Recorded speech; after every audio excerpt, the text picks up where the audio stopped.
Martha Lucina's Dancing Blade. I do have a written guide already, but I feel a lot of people are going to get a lot more out of a video for something like this instead of writing, because there's a lot of visual explanations that need to happen. So some things are just going to get lost in translation, as much as that pains me to say. So I have both available. I'm probably going to start with Lucina. Actually, I am going to start with Lucina. Pretty much just because when it comes to understanding how to make the move function, she's going to work the best. Dancing Blade in general is, just to give a very, very quick basic rundown, it is a frame 9 move, at least the first swing, and you have 4 swings. You have 1, 2, 3, 4, and you have an up variation for 2, 3, and 4, and then you have a down variation for 3 and 4. The 4th swings of each direction is called an ender, so an up ender is just up 4. When it comes to using it online, or just kind of talking about it online, we have 2 ways of talking about it. We either use arrow keys like this, so this would be forward, forward, down, up. And then this would just say a specific swing, and that would be Dancing Blade forward 4. So the first 2 letters for DB is basically just Dancing Blade. Whatever the 3rd letter is, says what direction. So it's going to be either F, D, or U, so forward, down, or up. In this case, it's forward, and then 4 would be forward, or 4 would be the 4th swing, so it'd be an ender. So it would just be that last swing, specifically. For Lucina, the best thing about Dancing Blade is you don't really have to use any of the other swings when you're trying to get a specific ender. So if you're trying to get up 4, almost every time you can just mash up after you do the first swing, and it'll work. There's more about up specifically for Lucina, but we're going to hold off on that because this is the simple part. For down, you just kind of do down. And then for forward, that's where it's where things change a little bit. So at like 0, basically, you can just kind of mash forward at any range and it'll be fine. But at higher percents, or at longer ranges, once you start getting past the low percents, you're going to have to deal with forward 3 sending too far.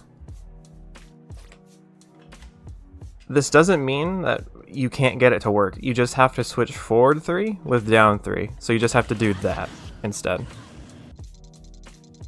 But I would say the main way to land forward is just going to be forward, forward, down, forward for Lucina. And in terms of application, hers is pretty simple. You just you would mainly use it in general, just kind of when it seems right. We'll get more in applications later in Marth.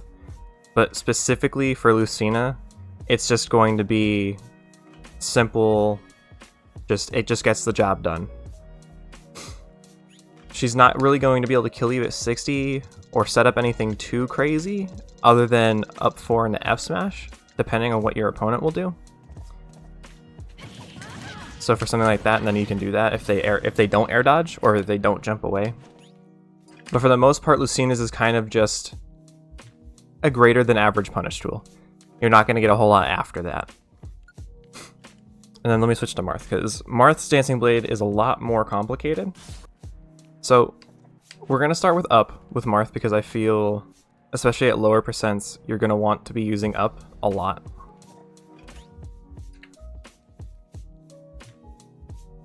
When dealing with up, you have to immediately think about if you're going to want Tipper up 4 or Sour up 4. Now the difference in up 4 for Tipper and Sour is that Sour sends higher, but it's closer. Whereas Tipper up 4 basically just sends straight up, but doesn't even send as far as Sour.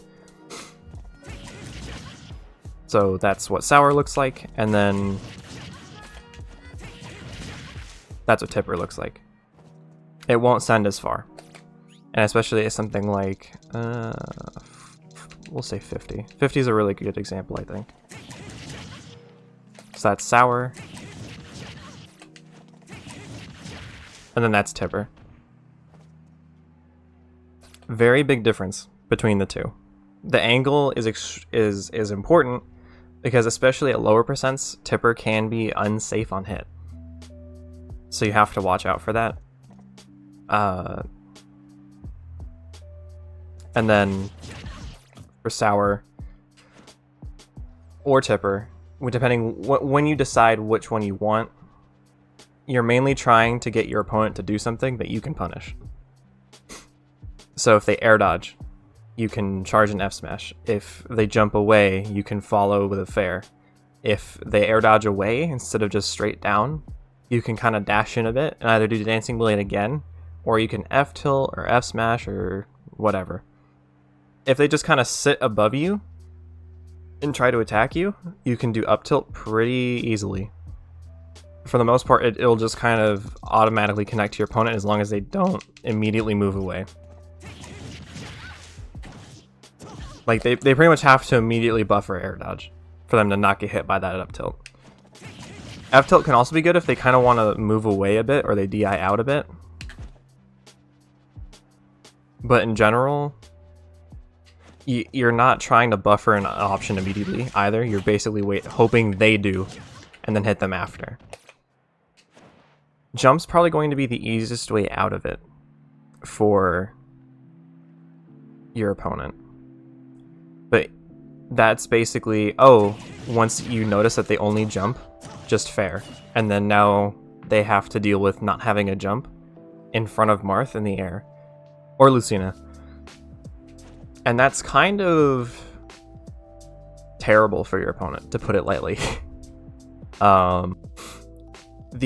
The crazy thing about up 4 as well is that it's not just Marth that has this. Lucina also has this, where she has sour and tipper up 4 specifically. So she gets that same exact straight up and down angle, or she can also get that kind of curved and higher angle. She doesn't have to worry about being unsafe on hit as much, but it's worth knowing.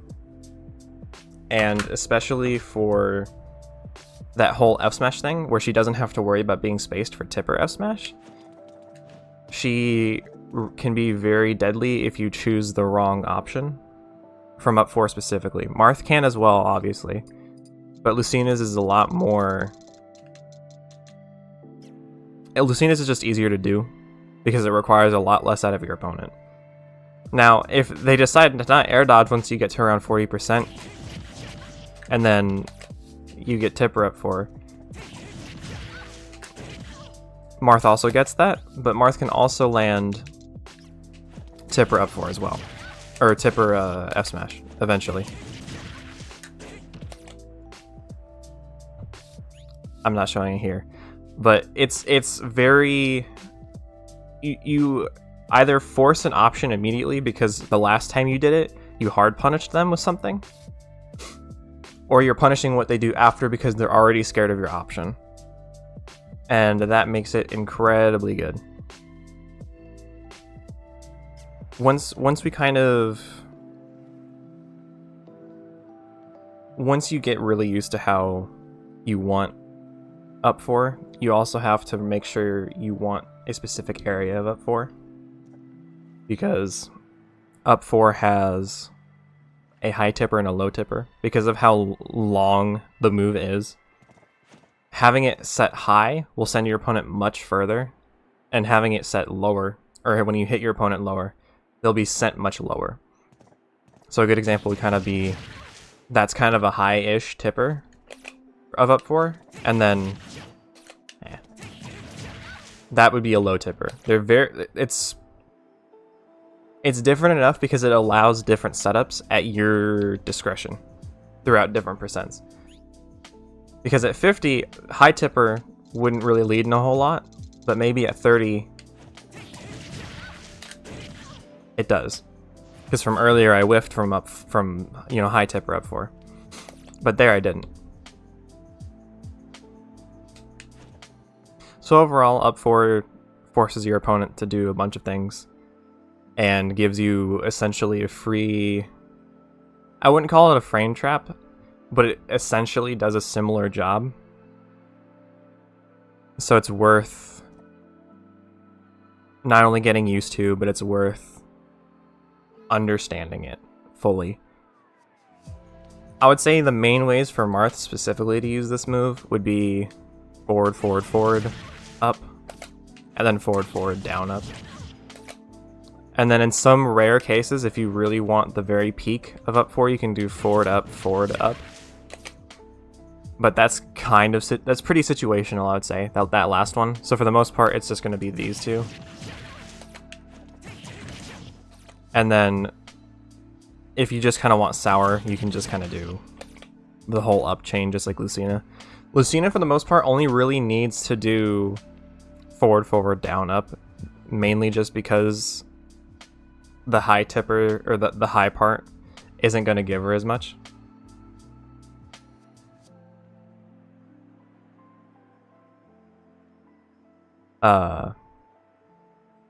So you don't really need to worry about the other swings as much for Lucina. You mainly just want to make sure you do forward, forward, down, up a lot with her.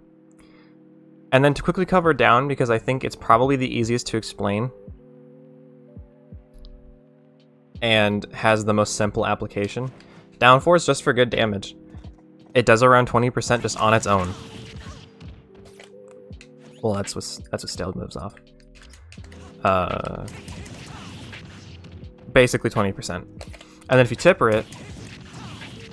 Whoops.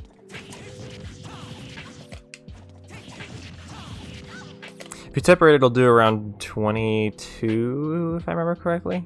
So...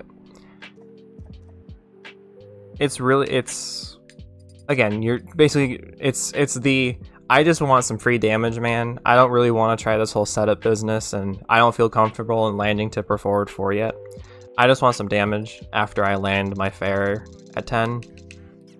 Down 4 definitely does this for you pretty well. I mean,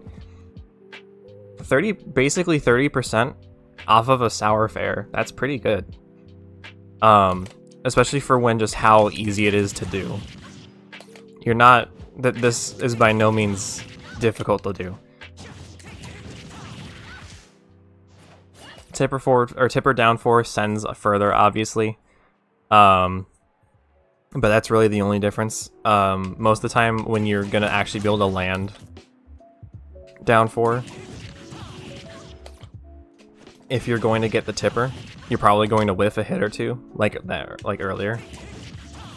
So you're not gonna actually get the full amount of damage that you'd actually get. So it's not too big of a deal if you don't tipper it usually, because when you're using this move is, I just want to get some free damage from a combo instead of going for something else. Because you could up 4 instead from a fair, and that's definitely doable. But you could up 4 and then your opponent jumps away, but you think they aren't, so then they can just kind of reset neutral after. And then you don't get anything off of it, really. While down 4 guarantees you get 30%. Would you potentially get more out of the up 4? Yes. But it's, again, it's just safe damage that Marth definitely appreciates the option. And I think it's underused in the sense of that kind of way that I think it should be used, instead of, oh no, this is just the good one that you should mainly use, because forward 4 doesn't work, because that's just very not true. So just down 4, very simple. If you try and get the tipper at percents that aren't like 100, you can just kind of do forward, forward, forward, down. And if you don't really care, you can just kind of do forward, forward, down, down, and that'll work just fine. So it's simple to execute, simple in purpose, doesn't do a whole lot other than damage. I would say it's definitely the safest option out of the 3 in almost any situation. Because sending your opponent further away, good. I'll take it. Doing 20%, I'll take it. That's pretty good. And this is where we get to the grand poobah, the main event of the show, the reason you're here. Forward 4.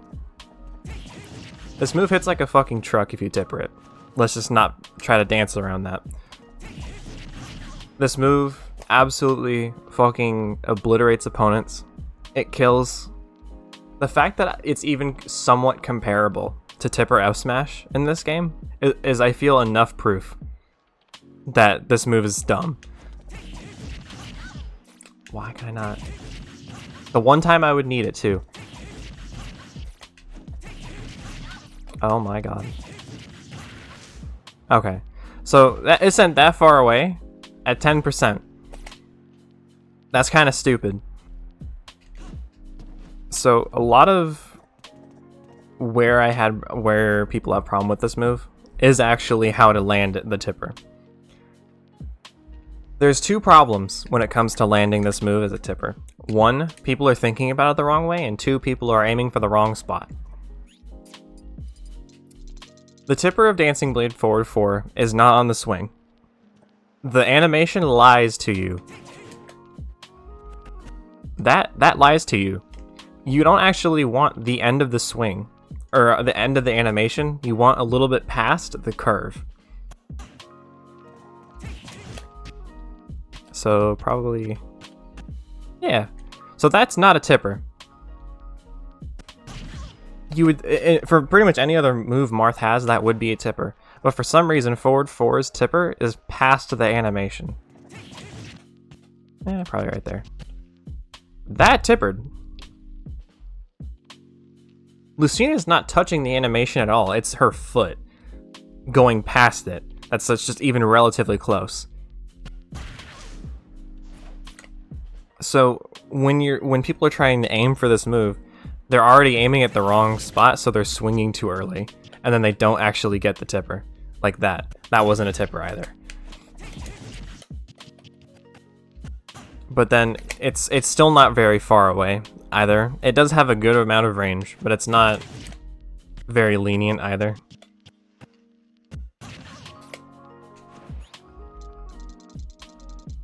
Here, we'll probably put it up here, so it's easier to tell.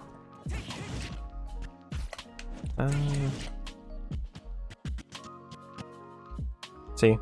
So you're essentially aiming for past the swing before... Here, we'll get to the...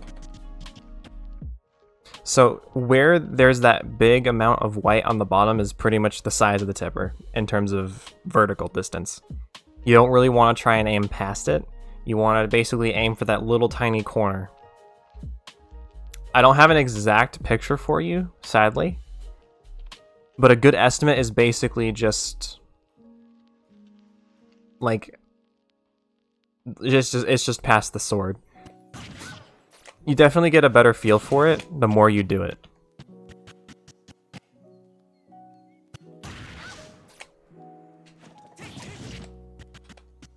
That should, yeah, like see, like right there. So this looks so stupid. I'm gonna say that's probably max range, horizontally. It probably goes a tiny bit further, but that's pretty much max range. So you're aiming for basically a tiny square that goes, or a rectangle that basically goes that far on the bottom part. Now you saw how far Lucina got sent. That was 40%.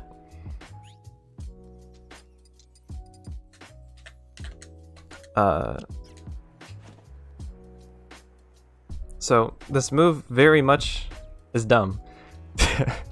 In terms of knockback, this move just fucking hits way too hard for it to have any right to be. Moving on to the next part, people need to stop trying to find this one, how would I even put it? Everyone's trying to find one swing combo that'll work 100%. Along with the same timing. That it's not gonna work. You won't ever find one that will always work 100% of the time. You do have two main ways of getting it to land in terms of swing combination, and that's full forward, which is just all 4 forward swings. And you have Leo Blade, which is forward, forward, down, forward. Those are going to be your two main ways to get the move to Tipper in the first place. But what matters so much more than your swing combination, because you can get forward, forward, up, forward to land.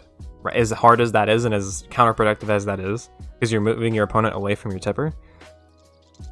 It works because you're trying to time the move and delay each of the hits based on your initial spacing of DB1. That's how you get this move to consistently work. Now, at lower percents, or I guess at this point we're starting to reach mid percents, hugging may not really work. Or hugging distance, so if I'm pushing my opponent because of how close I am, I can't go any further unless I'm moving them, is what I'd consider hugging distance. At lower to low mid percent, it's too close. Even forward 3 won't send that far. And at Tipper distance, at lower percents, or I guess percents that aren't higher for some reason. So once you start reaching 90s, I think is when it'll start working. Tipper DB1 does this weird thing where it sends up and then forward 2 tippered just sends straight, and then forward 3 sends up and straight. So then it just sends the opponent too far to get tippered. Or it sends the opponent too far vertically to get tippered. The good news is that those are probably the easiest distances to not ever go for, because once you're at Tipper DB1 range, right there pretty much, you want to know what other moves will Tipper at this range? That one, that one, this one will probably just barely whiff. Wait, Tipper down tilt will probably work. Down smash might work. So you have better moves at that point if you're trying to kill that are either faster, just as fast, or slightly slower. So at that point, you probably should just be using other things instead. If your goal is forward 4, if you Tipper DB1 and you're trying to go for a different swing, it probably won't work. Just because your opponent can air dodge out or shield, most likely, before you can hit them again. So Tipper DB1 is really not that good for you. On the plus side, Tipper DB1 is the smallest Tipper in the game for Marth out of any of his other moves. So it's the easiest to accidentally not land, even though you're far away. I'm trying to aim for it, and it's that small. It's pretty much just, there we go. That's just how tiny it is. And it's such a specific spot. Just easily micro stepping away makes it whiff, or just still stays a sour. So it's really easy to avoid even on accident. And then hugging distance is just for 0 to 50, which you're not going to kill with DB anyways if you're at hugging distance at 50 without rage. But then here's this really cool thing called stepping away ever so slightly. And then you can probably still make it work. So just don't be in hugging distance and you'll be fine.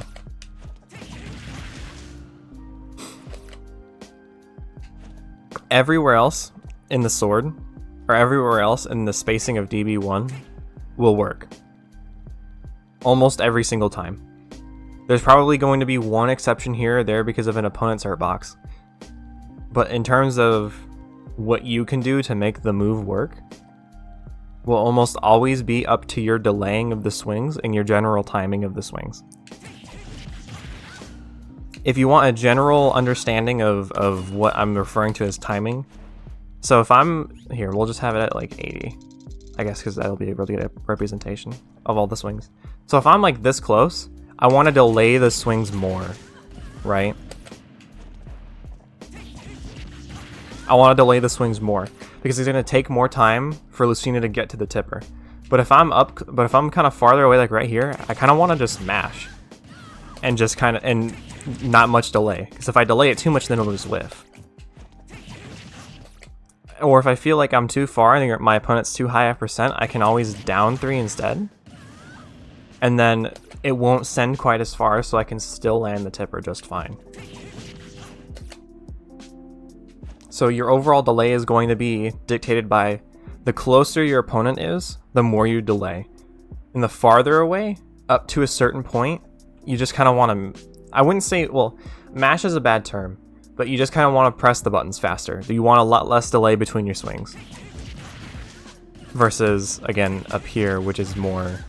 There's a lot more in between the swings. Specifically, 2 and 3 and 3 and 4 up close are going to have a lot of delay. Whereas up close, you're pretty much just kind of dun dun dun dun. And then once you get to where you think down 3 is going to be better for you, which I still wouldn't even really recommend down 3 until you start reaching... maybe 70% probably is when you could realistically start doing it at longer ranges, because it doesn't send far enough at lower percents. Because you're already kind of having trouble with forward working.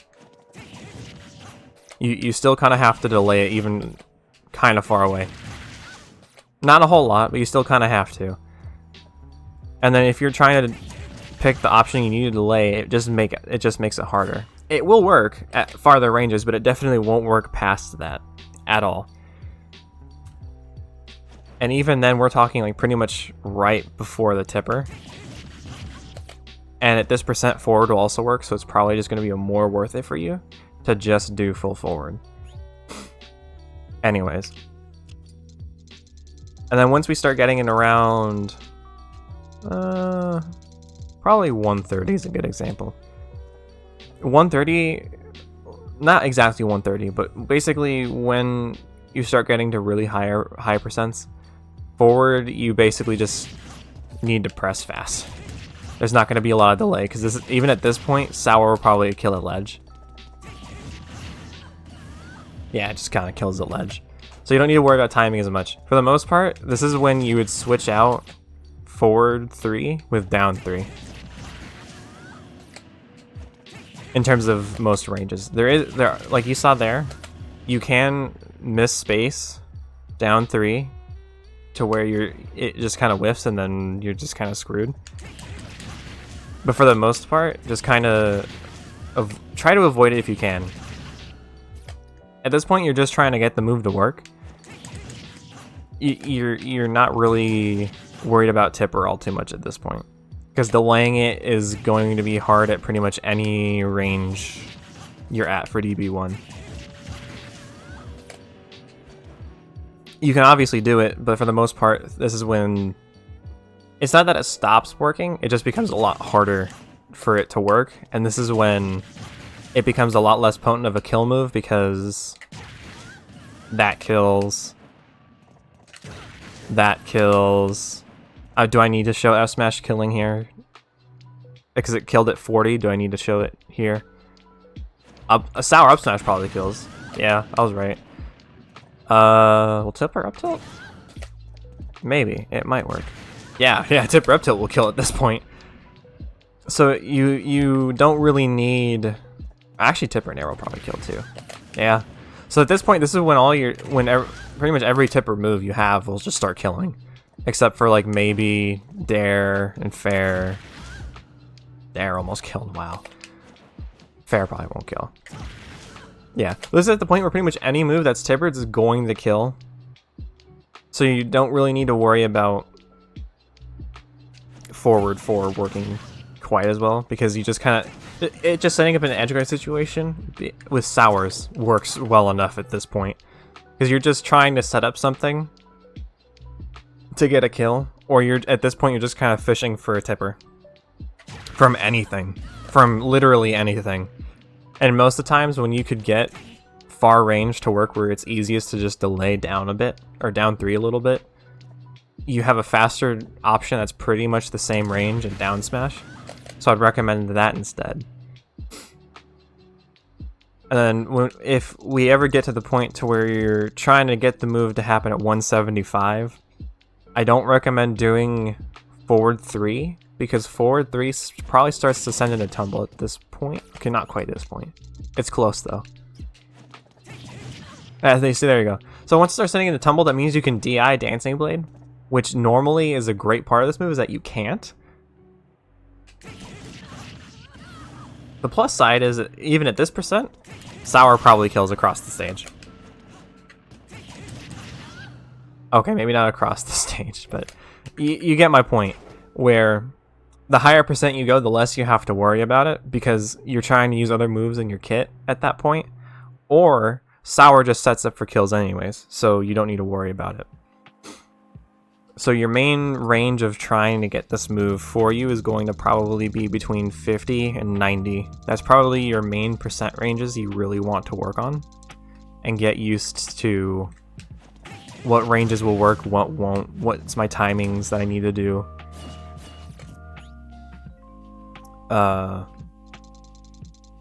Should I use down 3 or forward 3? For down 3 and forward 3, for the most part, the question will always be, if your opponent's past like 70-80%, the question is, if they're really up close, it's forward. If they're farther away, probably do down, just because it's easier to time it. But otherwise, it's what color do you like? Do you like green or red more? Because for the most part, I mean, you can probably just get it to work for you in either situation. I know some people that do mainly down just because the spacings they normally get DB1 at is just more the range you want to use down 3 a lot. Whereas someone like me, I use it forward a lot more for a lot of my stuff, because like how I see it is forward 3 is used 95% of the time. So for me, I find a lot more worth in just getting used to it in every situation instead of switching off, unless I absolutely have to.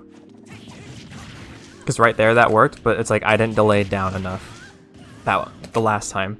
So then I just got a Sour instead and I didn't kill my opponent. So it's mainly up to you what you feel more comfortable with.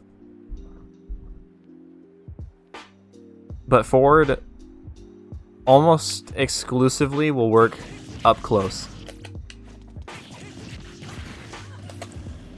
Up until percents where it doesn't really matter. Like, down is in no way going to set up for a tipper up close at this percent. Maybe at 140. Maybe. Not even really then. You know, it's like you kind of have to be in the middle still for down. So for the most part, I'd say get used to forward, but it also depends on your playstyle for where you're spacing DB1. Spacing DB1 is again, and I can't stress this enough, how you time this move is solely dependent on Dancing Blade 1. So if I hit DB1 here, again, how I time it there is going to be different from if I land it here or if I land it here. It's not based on anything else. The only thing your opponent can really do to mess with how you'd want to time things is if they're airborne. But I would kind of question why you're using Dancing Blade against airborne opponents when you have this move that completely covers that kind of diagonal short hop kind of angle most characters will go in. Or you have this move, which just kind of stops anyone above you completely. But you decided this move, which is slower and covers less distance. I would question the use of that move to begin with, versus you timed it wrong.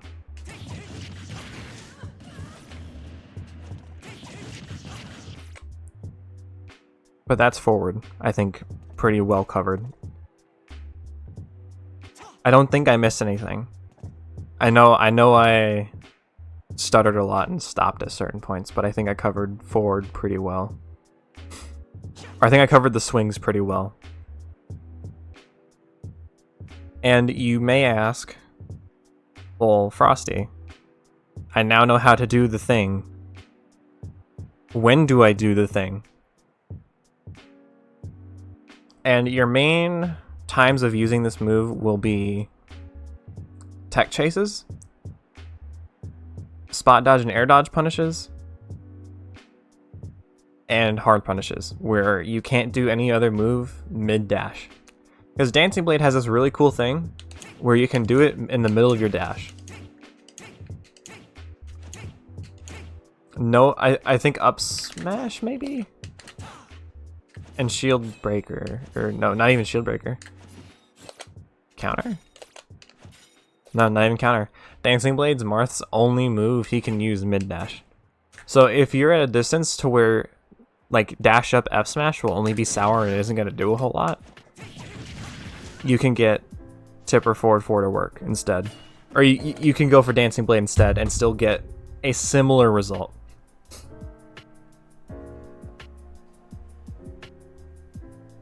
For air dodge punishes or spot dodge punishing, well, spot dodge punishing is just you use the move and your opponent gets hit because there's so much delay between you being able to spot dodge or shield again. Dancing Blade just kind of covers it so well. For air dodge punishes, there's times where you want to do other moves, but again, if it's mid-dash or your spacing is going to be off for other kill moves, Dancing Blade's definitely your option, because not only can you set up for kills after a spot dodge or an air dodge, you can also set up into a juggle situation with up 4, you can get more damage with down 4. You have options after, where if you try to do run up tilt, you only get one option with up tilt. And your opponent knows what's going to happen when they get hit with up tilt. They get hit with this move, and they have 3 possibilities. They're either dead, about to be dead, they just got comboed essentially, or they're about to be comboed, depending on what they do, or dead. So you really... Dancing Blade allows for creativity in Marth's kit off of one move.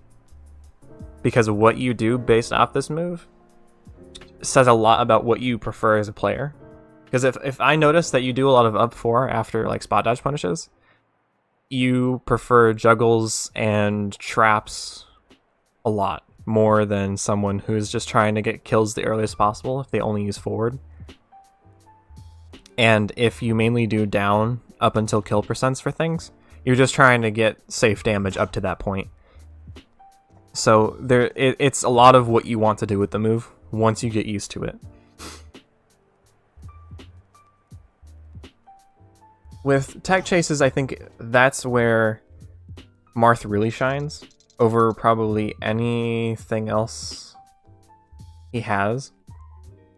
Tech chases make this move broken, in my opinion. Just flat out fucking broken. If you sour fair, here, we'll probably just do this. So if you sour fair, sorry. If you sour fair into tipper forward 4 at 40 at ledge, your opponent's probably gonna die. Obviously, I'm having problems with it, but you get my idea. Where if they no tech, DB1 jab locks. So you can continue Dancing Blade, which is a good option on its own. You can up tilt, assuming you're not too far away. So a good example of being too far away would be something like not that. You're basically, as long as you're moving your opponent when you lock with DB, up tilt will tipper. And if you're not too close, F tilt will work. You can somewhat, there is a spacing for getting down smash to tipper from DB1, but it's really difficult to do, and it's for how difficult it is, it's not worth going for when you can just kind of F tilt or wing it with F tilt as long as you're not moving your opponent. Because if I'm that close for a good amount of characters, it won't work. Like Bowser's a really good example of if you move your opponent and you're like you're in distance to where you're moving your opponent with your movement, F tilt won't tip her from down there.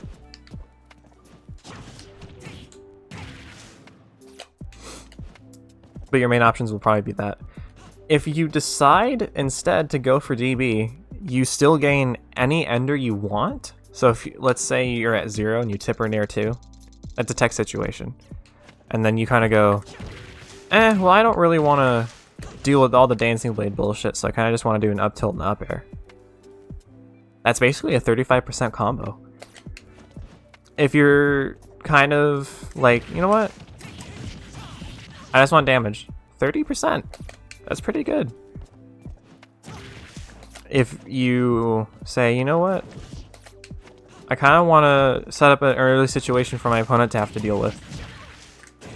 And then they guess wrong and they get an F smash to their face. That's 41%. If you're kind of like, I want my opponent dead now, don't do it at 0%. It's not that powerful. But you could do that, and then that sets up an early ledge trap situation which you could kill your opponent from. The great thing about being able to use Dancing Blade so effectively in tech situations is that everything in Marth's kit sets up a tech situation.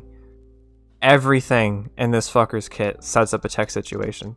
Up 4 on like Battlefield or just any platform stage will set up a tech situation at lower percents.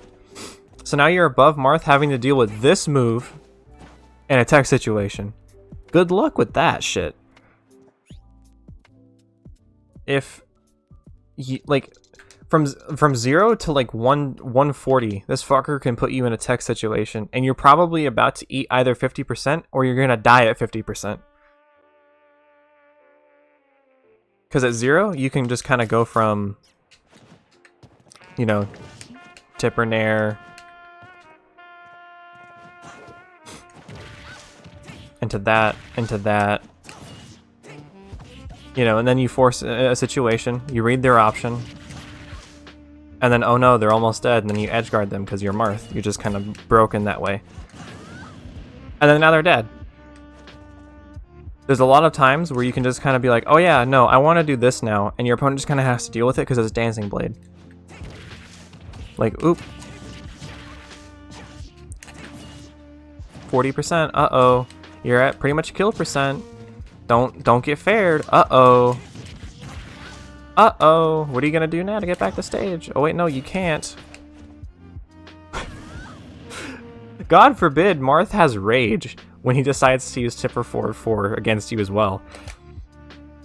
I hope you don't have to ever deal with that. Because that's when it just actually becomes Tipper F smash, normally. It just gets so stupid because you have at really low percents, or like literally 0 for almost any character. I think that's not Bowser. Tipper Nair 2 sets up 1 at around like 15%. I want to say Tipper Bear will set up for 1. It's probably earlier. Around 25, Tipper Fair will set up for 1, and Sour Nair will set up for 1 at pretty much the same distance. At around 35 to 30, Sour Bear sets up into 1. At around 40, Sour Fair will put into 1. At around probably 60 actually, Sour F tilt sets up into a great spot. Look at this. Your opponent's not going to react to that in time. Your opponent's not going to react to that in time. There's no way. And then you don't even have to do Dancing Blade. You can do a safer option if you want to, but Dancing Blade just kind of kills. There's no point not to. At around 70%, Tipper Down Tilt sets up into 1. It's really far away, so your other moves aren't really going to work. But guess what you can use so easily out of a run? Dancing Blade. Oh my god. I can't Tipper when it matters most. Wow, look at that. They're almost dead. Holy shit. Wow, they're dead. This move's stupid. And then around like, what is it, like 110, I think, 120. Oh, you thought he was done setting you up for tech situations? Nope. Sour down tilt. Sour down tilt time. Oh my god, I'm so bad. We're just gonna pretend I landed at that time. Everything in this man's kit sets up for a tech situation, which just gives you damage or just kill power. So learning when to use it is pretty much, my opponent's about to hit the ground and have to do a tech situation. Whether it's they no tech, they tech away, they tech in, Marth can easily cover all options because out of run, out of dash, it doesn't matter. This fucker can do it all whenever he wants. So teching isn't safe. There's no option you can really do against this once you have to tech. You just have to hope he reads the wrong option, essentially. And then before we're done with this, I want to cover one other thing that's not killing with this move. It's the movement options that DB1 gives you in the air. Dancing Blade 1 in the air has some pretty neato stuff, to be completely honest, that I think because no other Marth or Lucina, except Proto kind of, is doing, I think it's more of just no one knows about it, so it's probably good if I mention it here.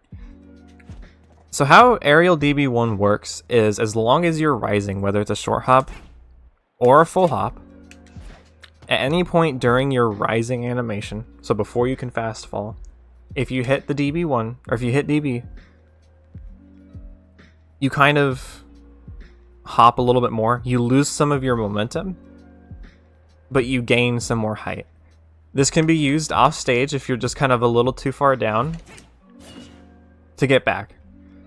So if I like dared a little too late, I can use that to get back, when otherwise I wouldn't have been able to. There's other situations, like if your opponent is doing a specific ledge trap that they have to time. That's a really good way to mix up your timing, is look like you're gonna jump and just immediately up B. So then they do that, and then you just Dancing Blade instead. So then you up B instead. So then their whole ledge trap is ruined.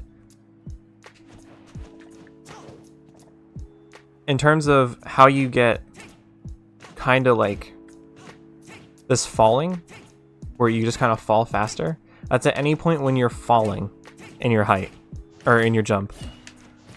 This can be good to DB stall after an initial kind of jump, or a rising DB. Because this puts you in the air a lot longer than if you didn't do that. So it's worth knowing there. You can also B reverse this move, so all that crazy ass shit you see Roy do, Marth also gets to do that whenever you fall with the move. For mix-up options and landing options. Not quite as good, because Marth's not a fast faller, but they're good. It's a good way to get out of situations. It's not maybe the best, and you still have to air dodge in some cases where Roy kind of doesn't have to quite as much. It's good to know. But the thing about Roy is double edge dance, if he does it in the air, he doesn't get the rising part. So if he does it out of a short hop, he has to deal with the landing lag of it. He can't do anything out of the air. It's a committal option. As long as you do it when you're rising, you can still do aerials. You get more than enough time, as long as you rise, to do pretty much any aerial you want. Nair is an exception, but you still get Nair 1, and it's kind of at the timing where Nair 1, or you still get the like combo stuff from Nair 1.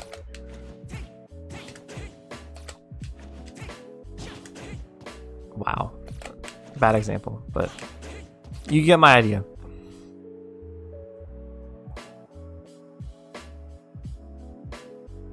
When you get B reverses, you fully shift your momentum in the opposite direction.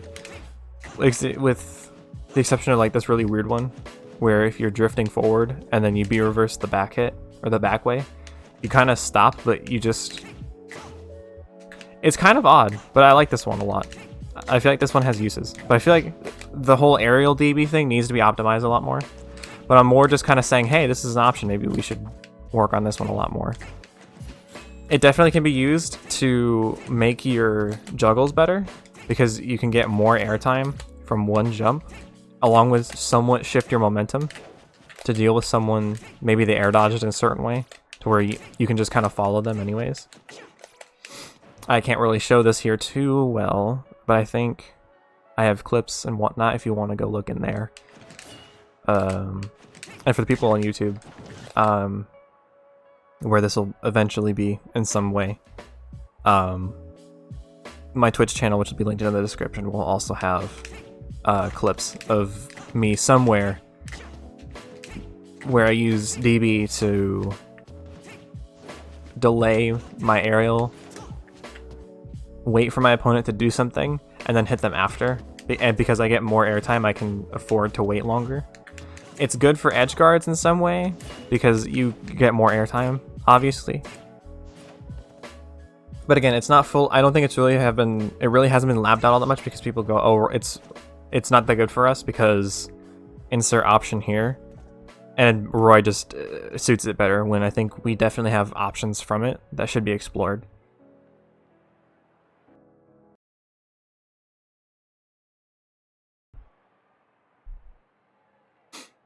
Maybe I mentioned DB1. Oh, you're right. Okay, I'm putting this here to shut everyone up. No, I didn't say that. Hold up. I need a tall character, because otherwise I'm not going to be able to get it. Ugh. Okay. Oh, fucking where is Ganon? Okay.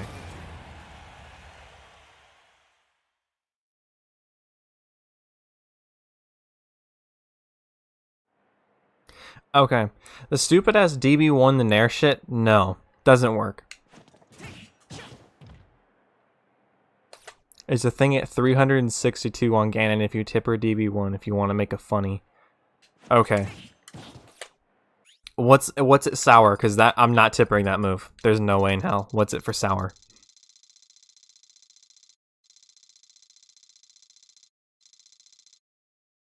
Probably never.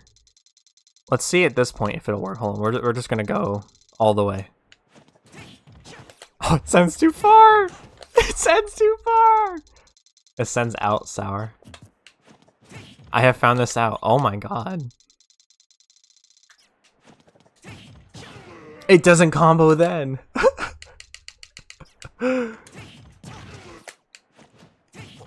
Jesus.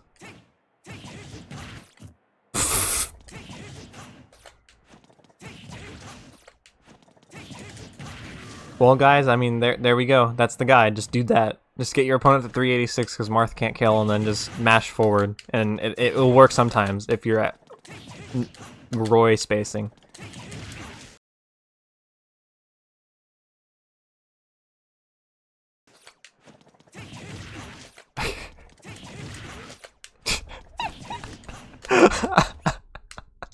Okay. Yeah, so aerial DB to Nair 1 doesn't work. It basically never worked in Smash 4 to my knowledge, and it sure as hell doesn't work in this game. Does it look cool? Yes. Will you be able to land it on some people? Yes. Should you go for it? No. Aerial DB is unsafe on hit at pretty much any percent where you'll actually get anything useful off of it, so don't do it. It's better to just Rising Nair, especially against characters it'll actually work on, because you have this really cool thing called Nair F Smash, and that's kind of gamer, so you should do that instead. I can't show it here because, you know, the curse of live. There we go. You have that instead. Just do that. But yeah, so that's not true.